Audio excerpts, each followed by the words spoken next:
हर हर महादेव. तुमचं परत एकदा स्वागत करतो आपल्या सायकल बाबाच्या यूट्यूब चॅनलवर. तर या ठिकाणी 2 दिवस आधीच पोहोचलो होतो, पण काय कारणामुळे या ठिकाणचा ब्लॉग असेल लाईव्ह असेल तर आता या ठिकाणून तुम्ही दर्शन करू शकताय बद्रीनाथ विशालचं, जे की आपलं 4थं धाम या ठिकाणी पूर्ण झालेलं आहे. पाहू शकता तुम्ही गर्दी खूप आहे सध्या, आणि फुलांनी देखील बद्रीनाथचं पाहू शकता तुम्ही.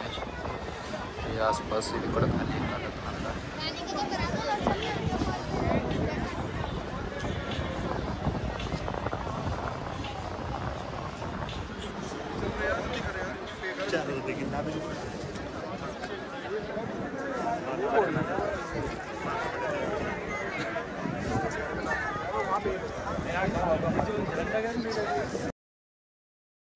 बद्रीनाथ हे भारतातील 4 धामपैकी एक धाम समजले जाते.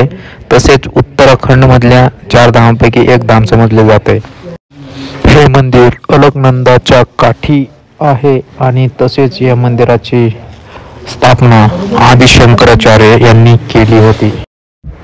समुद्र सपाटीपासून 3100 मीटर तसेच सपाटीपासून 10,170 मीटर उंचीवर असलेले हे मंदिर आहे.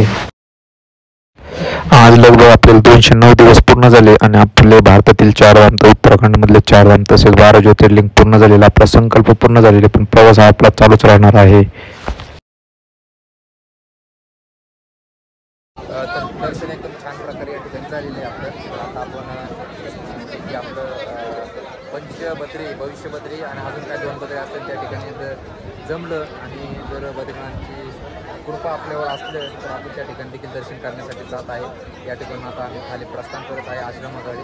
त्या ठिकाणी प्रसादाचा लाभ घेऊन आम्ही पुढच्या दिशेने निघत आहे. आमच्याकडे वेळ खूप कमी आहे, त्यामुळे आम्हाला या ठिकाणी निघावं लागत आहे. तर परत एकदा तुम्ही दर्शन करू शकताय बद्री विशाल. पर्वत पूर्ण बर्फाने नटून गेलेलं आहे, पाहू शकताय. तर चला तुम्हा सर्वांना जय बद्री, सीताराम, हर हर महादेव, जय शिवराय, जय भोले.